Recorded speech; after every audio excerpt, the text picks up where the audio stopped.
Hi, this is Tim Phillips, and you are listening to Clarinet Corner.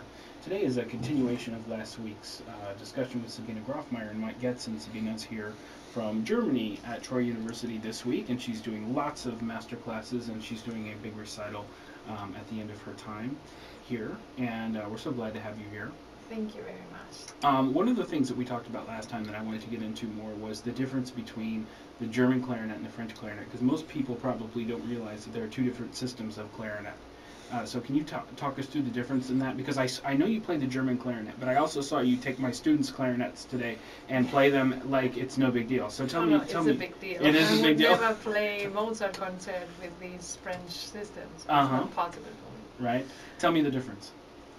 I think in general, I think I teach students, and I see in Spain, for example, I see that it's much easier to learn on French system, the clarinet, than on German system. I have both students from Germany and from Spain, all over where it's, and I see that's so much easier if you start the clarinet, that the French system, the fingering is much easier than the German system. And what I like more is the typical German, very clear and full sound. Lots of times the French system, for me, there are lots of exceptions where it sounds really fantastic. But in general, I'm always missing a little bit the really full sound of the French system. And what I see in general is that French system clarinets, to me, could be better in tuning. If I play just through the clarinet without doing anything at the embouchure, I see that the tuning is not very stable. And so in the German clarinet, I can see that there's more development already there. So it would be great to have a French clarinet which is in general good tuned, that the student does not have to do so much with the embouchure, because then you start getting forced and getting too much focus on the embouchure, and then you not just play through the clarinet to fill your whole sound with your music and your air. Now the French clarinet also has some differences in terms of fingerings too. Yes, there is some different fingers, therefore I could never play any piece on the French system. You don't, I think, either. No, I wouldn't be able to play the German system. On the German system, I think there are always more crossed fingerings and things like that. There are more variation together with the fingering, yes. For example, the F, it's very simple on your clarinet on the French system. And for the German clarinet, you need 3 fingers to just play the F. Just to play F? Yes, Okay, it's a very simple note on... if any clarinetists are listening, you'll know that F is a very easy note on the French clarinet. So, well, let's take a listen to an example of you in your German system clarinet, and we'll listen to the first movement of Wolfgang Amadeus Mozart's Clarinet Concerto. And this is I did a master class on this with my students about a week ago. Yes. And we talked about the significance of this piece, and there are many areas of significance. Yes. One is that it was one of the first clarinet concertos written by a major composer. Yes. And I told my students that Mozart had gone to Mannheim, Germany.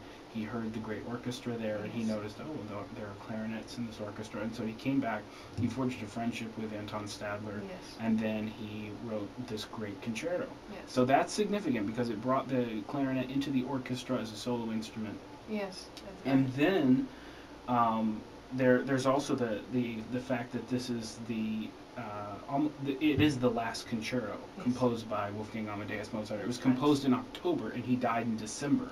1791, I think. Yes. And so all the concerti written by Mozart, he wrote piano concertos, they are tons. Amazing. Yeah, great pieces. Yes. He wrote violin concertos for horn and flute, and you name it. And the very last concerto that he wrote was ours. Very special. And so some might say that killed him, but others would say we're very lucky, and it's one of the great pieces. So this is a recording of you performing the first movement of that. Tell us about this orchestra and conductor. This is a fantastic orchestra from Poland. I toured with them last year twice, once in Spain and once a big tour in Germany.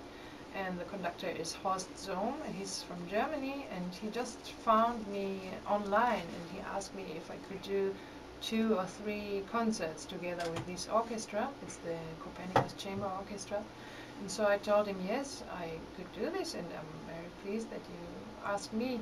And then he listened to my YouTube videos and to my other CD, and he called me back and he told me, look, I want to do the whole tour with you, not only 3 concerts. He already asked another one originally, and so I was very happy, and I told him yes, let's do it. And so we had 10 concerts each evening, Mozart concert, which was a very big challenge for me either. You just did not have any day off.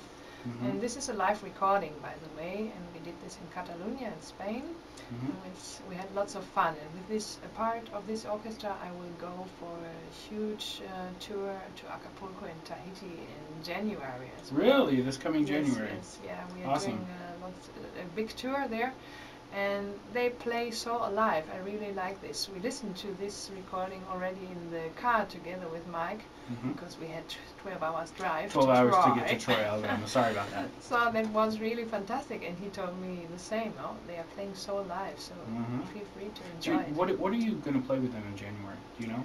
We are going to play 3 different programs. We do the Mozart, and then we do a program which is only from Benny Goodman. I'm doing also crossover things without improvising. I just have to write it down. I'm sorry to say the truth. Right. And then we do a Piazzolla program. Very nice. Excellent. So this is Sabine Grofmeier performing the first movement of the Mozart Clarinet Concerto.